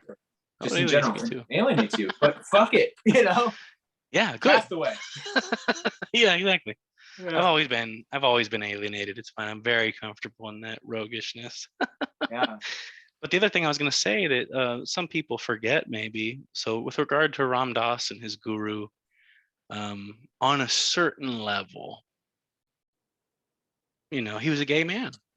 So on a certain level, I feel like there was some level, at least in his mind maybe, of like personal romance with his guru. So it wasn't just, so that relationship might be slightly more complex.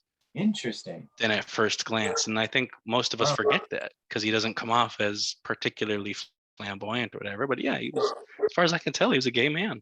And so his relationship with that guru, it's kind of like he's missing his you know, his dead mate or something on another level. It's not just one role or perspective, it's that too.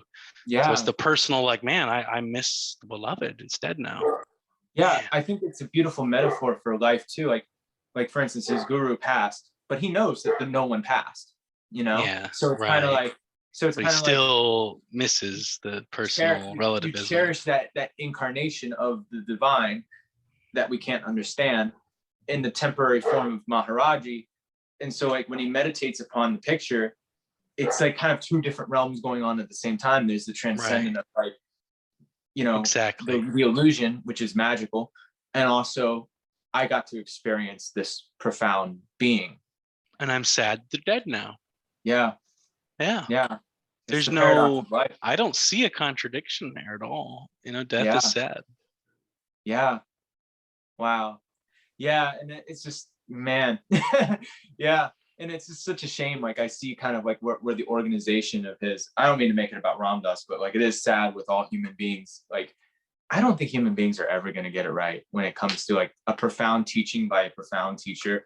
and it's just like, and then they fuck it up. Like they I think this is the nature of and things. Yeah, the ego hijacks it for political and self reasons, and money and fame, and power, all the same shit it's usually on about.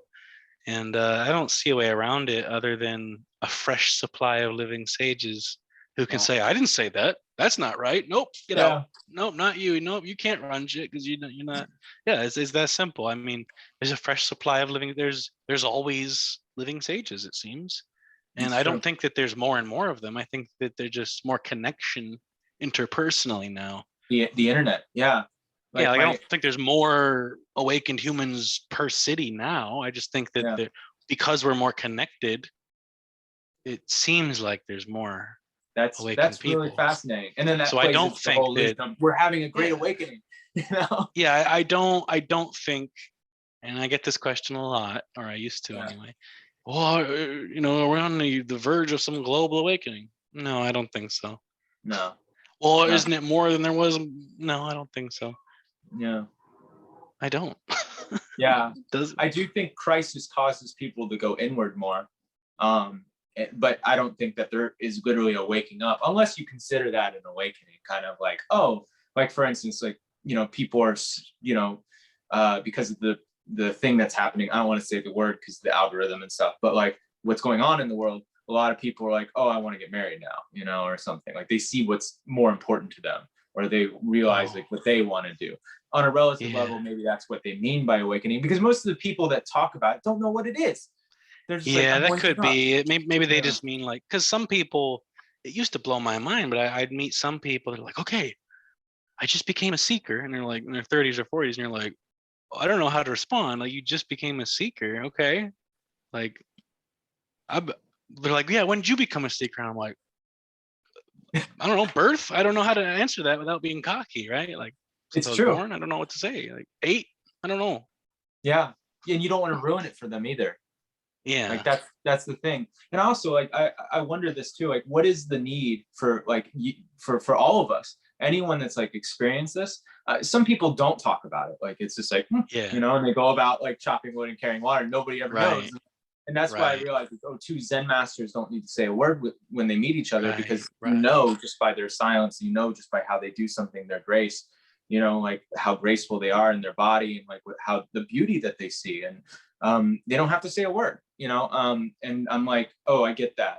But on another level, I'm like, what is my need, especially on Facebook or Instagram, to post all this shit? Like, because I know people aren't getting it. I know, like, there's very few like people like you that like are like, oh, I see that too. It's like, and it's good to have communion. And there's no control over this. Like, for instance, like I can't help myself but express it. And I have a friend that's literally like, that's how I would put it too. Need to express it I have no choice. I can't not do this. Or the way I would put it is, I would say the function of clarity is occurring. Yeah, I feel that. Kind of like you're just a vessel or an interface for clarity to happen, and that's what's happening. Is clarity. Maybe that's the difference between the Buddha and the Bodhisattva that they talk about. Like a Buddha might. People would go there. People often do that. They'll say, oh, so you're a Bodhisattva because you're trying to help us, and I'll say, well, the way I could put this is like, to be honest, I'm something between an Arhat Bodhisattva and a Vajrasattva or whatever. Like, but it's not like you don't choose. It's just different. The way I explain it is this is just different ways awakening can manifest itself. So one human might awaken and they live exactly like an Arhat, where they just are like, screw you people, I'm out. I'm gonna go be totally liberated over here and enjoy the rest of my life alone. Peace. Right.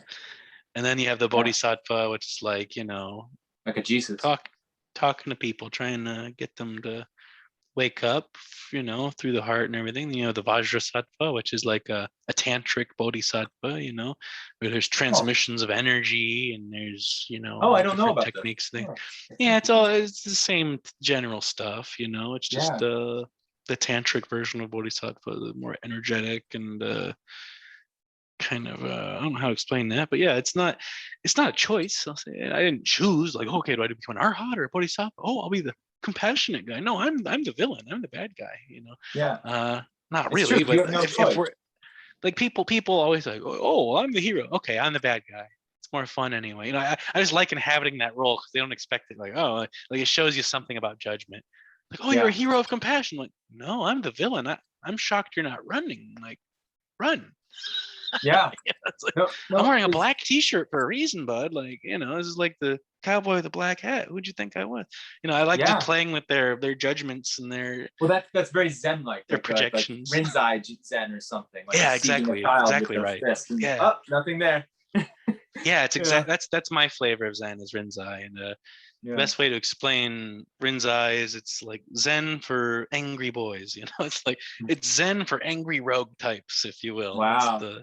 It's the hardcore punk Zen in a way. It's like no, I feel that. I feel that now that you mention it, I kind of see it. I do for sure. Because I was very influenced by Jed McKenna when I first started having these shifts, and I was like, and so everything came off very negative. And I was like, you know what?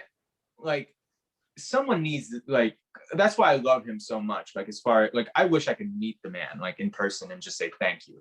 Because someone needs to go out there and say, hey, you love and bliss crowd, like, you're never going to awaken if you think that that's what this is about. The love and light bullshit. Yeah, I had a friend. Fucking real. I had a friend who was older than me. And he was like a junkie that got clean, and he became like, he'd eat very clean, he'd live a very clean lifestyle, he wasn't on anything, he would never, and he was just very positive, very like powerful force, and I remember the way he put it, he was onto that same idea. I don't know if he would claim to have gone through awakening or whatever, but he was very wise, and he would talk about that same thing. He said, the other day I went to one of my friend's house, and like they were on about something that someone did that was real shady, and they were like, well, you're the darkness in the room, we're the light. And he was like, yep, I'm the bad guy. Yeah, I'm the darkness. Yep, here I am. You can blame me. Yeah, I did all that horrible shit that I didn't actually do. Yeah, it was all me. Here, let me pay you for it. Here you go. And I feel the same way. Like when people are like, well, you're the darkness, and I'm like, yeah, exactly right. Yeah. Goddamn right I am. And you're the light. Yeah. I am darkness within darkness. Remember that. Yeah. Wow. And they're like,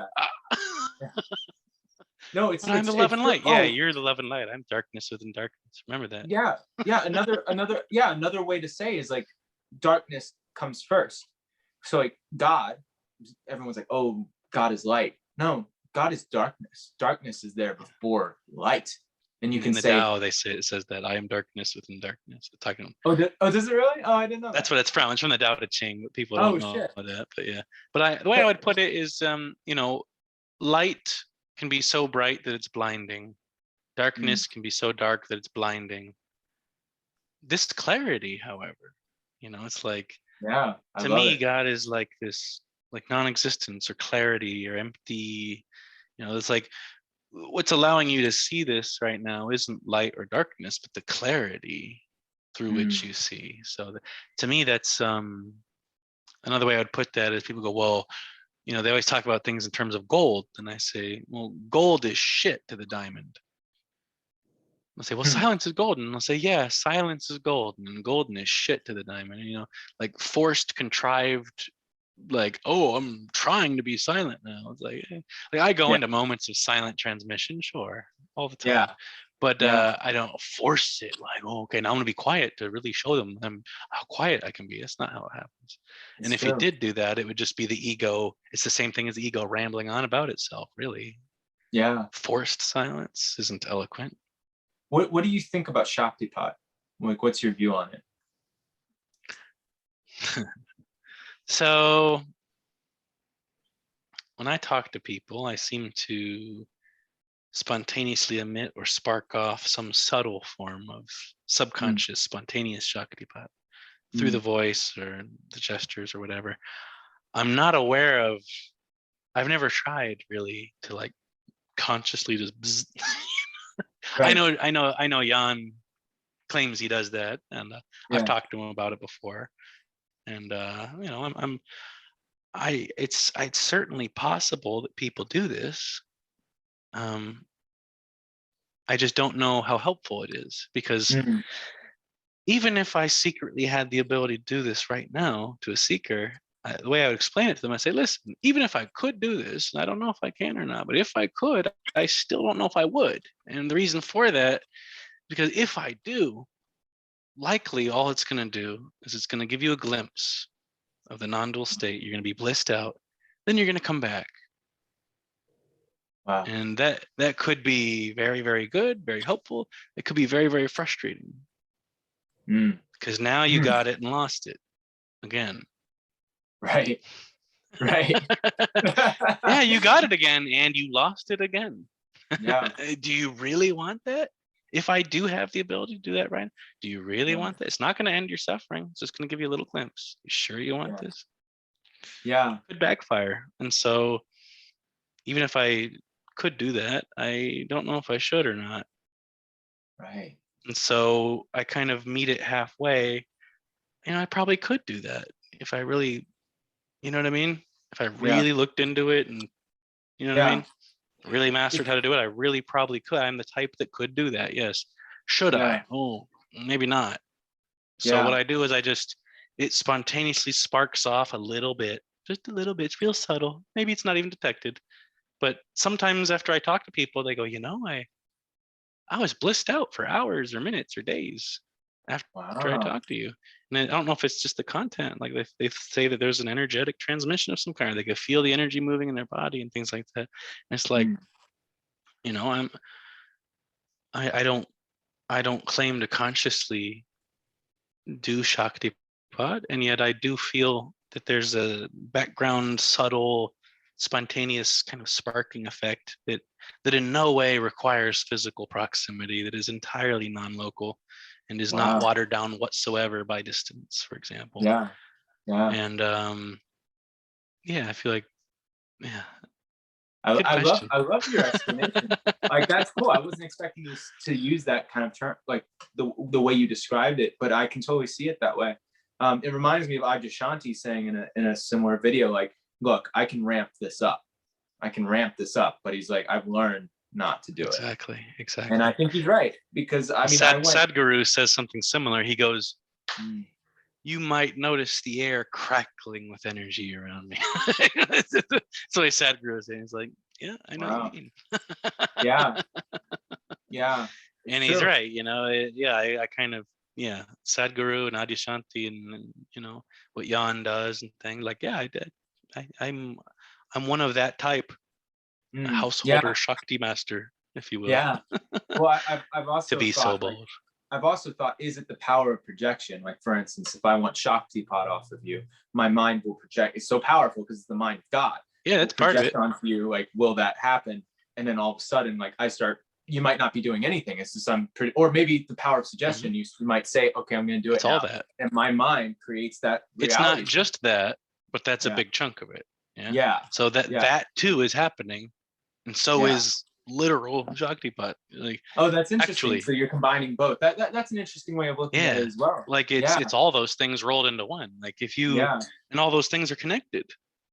And it's like, am I ruining it by saying that? No. So it's like, for instance, like people that are like, like you say that, and it's like, oh man, you just took my belief away, and then like literally you took the power that could possibly transform them away from them. Yeah, when you take away the belief factor of the placebo effect, are you reducing its efficacy? Yeah, it depends. I talk in a way where nothing gets diminished in that sense. So I'll talk to somebody from a secular behavioral neuroscience perspective, because that's how their brain is wired to receive this message. And they're less likely to fight me if I say, the chakras are just a projection of the limbic system of the brain into the nerve plexuses. Yep. Oh, that's a really great They're less likely to fight me if I say that instead. There's literal fucking energy organs. Yes, the energy body. It's actual. Yes. Yeah, I've always wondered about the chakras. I always looked at them as dimensions of experience. That like, but if you want to say like energy rises up the spine and that accesses a certain dimension. Like if it gets the heart, like you're a very Christ-like experience. You see everything as like the face of God, and then if it reaches the way here, I would it's explain. Like it's like, so I had like two different types of Kundalini activity. I had like a gradual, subtle, over time, like, okay, now we're on this one. Okay, now we're on this one. And then it kind of got stuck at the throat level. Like it just couldn't go. And then eventually it started kind of going. But then the actual full blown Kundalini awakening that I had, I was laying down And I suddenly just started getting more and more progressively blissed out spontaneously, just totally intoxicated by bliss, totally spontaneously. I wasn't on a psychedelic or anything. I was just totally spontaneously, just totally blissed out. I wasn't tired or dreaming.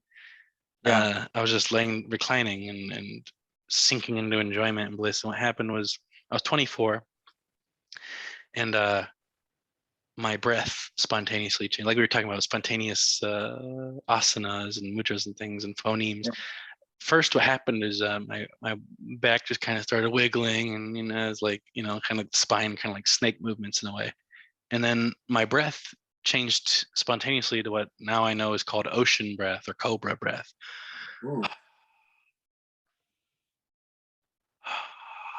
I kind of fell into bliss deeper and deeper and deeper. And then something happened. And what happened was like, I could feel my endocrine glands. It felt like there was pressure at each location of the endocrine glands going up. And it was releasing this neuroendocrine cocktail of hormones into my bloodstream, one by one. And eventually it kind of reached the top, and it was kind of like a subtle yet pronounced endogenous DMT release in the pineal, it seemed. I suddenly became very aware of the room around me. And then suddenly I experienced what I can only describe as astral vision, where I saw the chakras light up one by one. And then as soon as that happened, 2 golden snakes went double helix counterclockwise up through me like that, on an energetic astral level. I could see it almost like I was from this perspective, yet I was in the body at the same time. And then once those 2 golden snakes entered into like the brain area, it was like one went into the pituitary in the back and one went into the pituitary in the front and the pineal in the back. And as soon as that happened, it was like I left on this wisp of like, it was like a white light, like a wispy, smoky, like where the hair swirls. And that stabilized, and I realized like, oh, this must be like the silver cord. I always wondered where it connected. I guess it's right where the hair swirls. Oh, okay. I'm like taking notes as this happened, but I'm totally blissed out, and I'm going sa, Wow. And later I learned like, oh, sa is Sanskrit for breath. It corresponds to that mudra. Like, whoa, like I had no idea. And so as soon as that happens, the next thing I know is I see this tunnel of light. It's like a cloud tunnel of like glowing cloud, and there's a light at the end of the tunnel, and it's like Bugs Bunny goes to heaven, like, oh, okay, this is cliche, Judeo-Christian, I thought I was Buddhist, what's going on? But that wasn't the weird part. The weird part was I saw this strange like alien white metal, like almost like a monorail structure, like a monorail structure. It's like thinner in the middle and got a little wider, had like Mandelbrot fractal holes cut out, looked like angelic architecture, like alien architecture of some fractal insane kind. And it was like solid white, like metal almost, but it was, everything was some type of white light essentially. And my brain was like, or my mind or whatever, I was like, what is that? What is that? And I'm totally blissed out. I'm almost non-functional. I'm like, what is that? What is that? What is it? Oh, it's a bridge. Oh, this is what Jacob saw and called a ladder, but it's a bridge. Oh, okay. And I realized this is the silver cord itself. If I go back, I go to the body. If I go forward, I go to what people call the source. And there's this light at the end of the tunnel, and there's this cloud of glowing white. And I said, well, it answered when I asked what that is. So I looked at the cloud. I said, what is that? And it zoomed in, and it showed me these little droplets of golden light. And it zoomed back out, and it's this white glowing cloud. I said, okay, well, what is that? I said, this is the softness behind softness. And I felt like infinite motherly love, infinite bliss, infinite softness, like the goddess energy, if you will. And then I came back from that. I'm like, okay. And I look at that light in the tunnel. I'm like, ooh, here we go. What's it going to call itself? So many names. What's it going to call itself? I forget if I said, what is that? Or who are you? I forget what I said exactly to the light at the end of the tunnel. And from a voice like right here, as if it's the back of my own mind, it says, I am the original light. And it picks me up and it throws me out of that placeless place, soaring across. Like now there's like stars that have been passing. Like now I'm in like the physical universe, right? And it slows down and I'm in front of this nebula. And there's just this nebula. And it says, do you see that shape? And I go, okay, there's a nebula. Like what? I said, okay. I said, okay, let me show you one layer behind this. And it goes one layer behind what we call the physical universe. And it shows me this solid white light. behind every object, if you will. And I said, okay, what is that? He said, this is my infinite attentional awareness of each thing that keeps it as existent.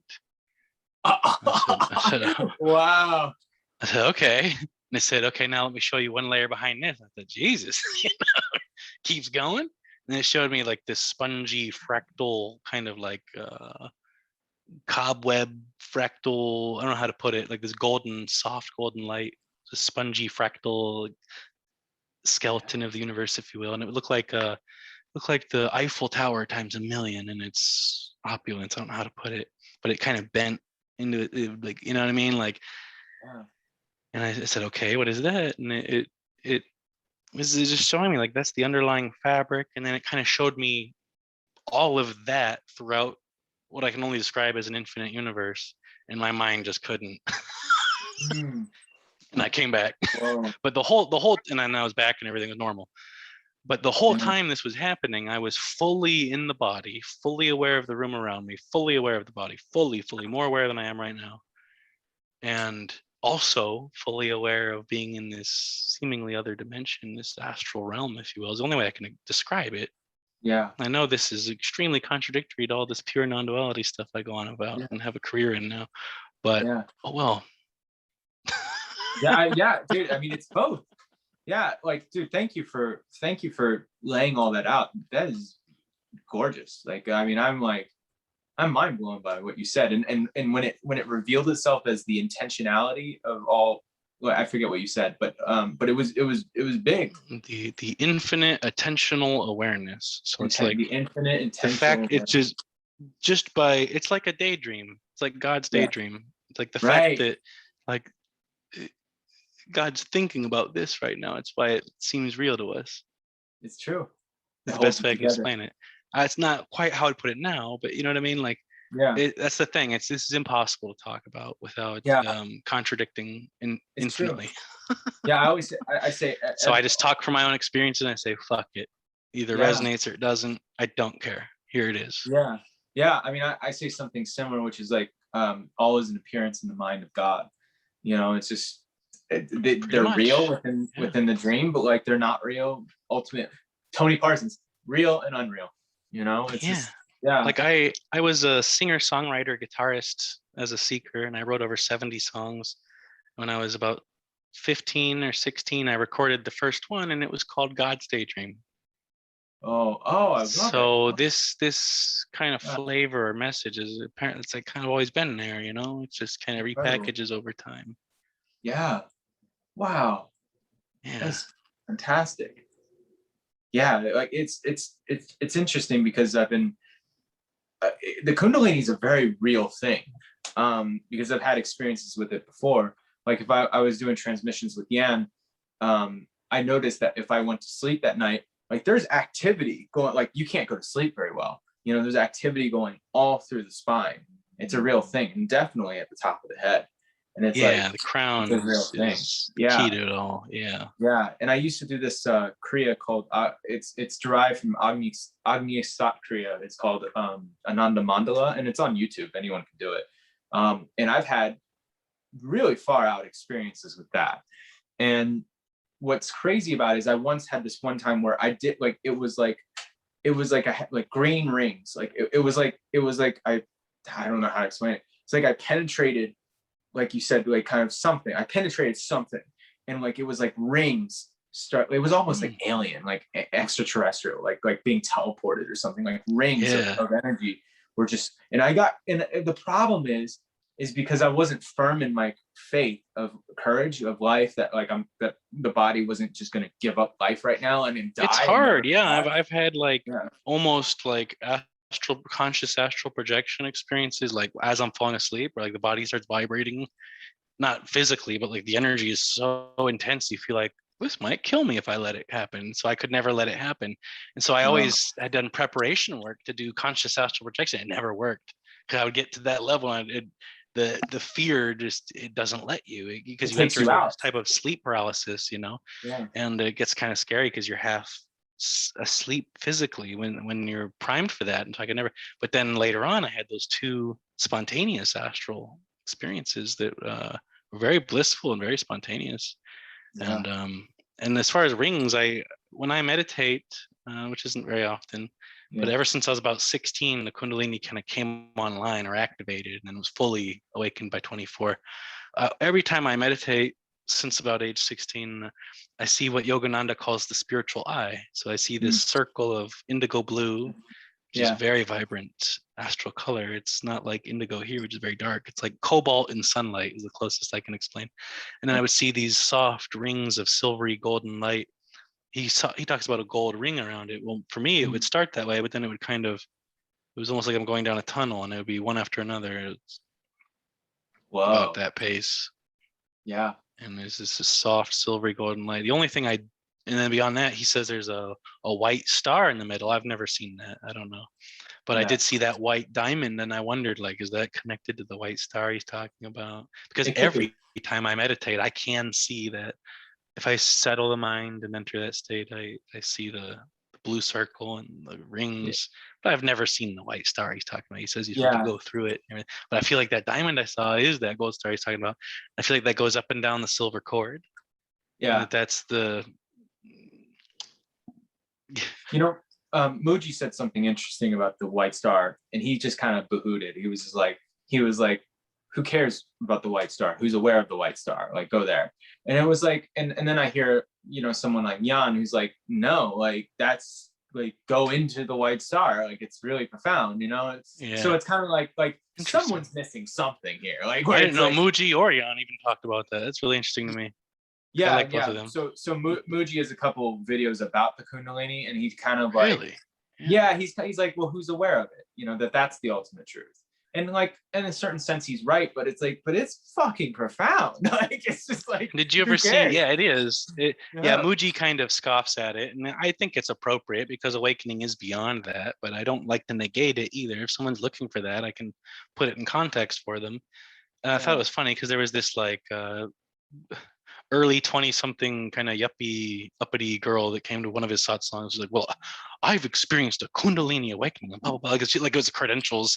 And he just looked at her, he's like, oh, my dear, Kundalini is child's play. And she's like, you don't understand. I was going through these contortions. He goes, yeah, I understand. He says, you don't understand, though. I would see people going through that, wave my hands over them and calm them down, and it would stop. And I'm telling you, Kundalini is child's play. Yeah. And he's right, but it is profound. I invite further experiences of that in myself and others. I don't scoff at it. The people who do scoff at it either haven't experienced it or are kind of shutting themselves off from it. Yeah. It's not enlightenment. It doesn't end suffering. It only gives glimpses. It can be frustrating to go through that, but it was one of the 3 most powerful experiences of my life too. Yeah. It's up there with awakening. Those are the 3 I told you about, my awakening, that diamond I saw, and the Kundalini awakening. Those are the 3 big ones for me. Yeah. Those are in a 3-year window too, from 24 to 27. So yeah. But I just realized, unfortunately, I do have to get going because I'm in a library and they close in 1 minute. Oh. But awesome. Well, thank you so much. But we'll definitely have to do this again, man. I really enjoyed it. Appreciate it. And I appreciate you. Oh, thank you. Yeah. Well, thanks, Andrew, and have an amazing day. I hope we talk again. You too, man. Me too. All right. Yeah. Have a good one. Yeah.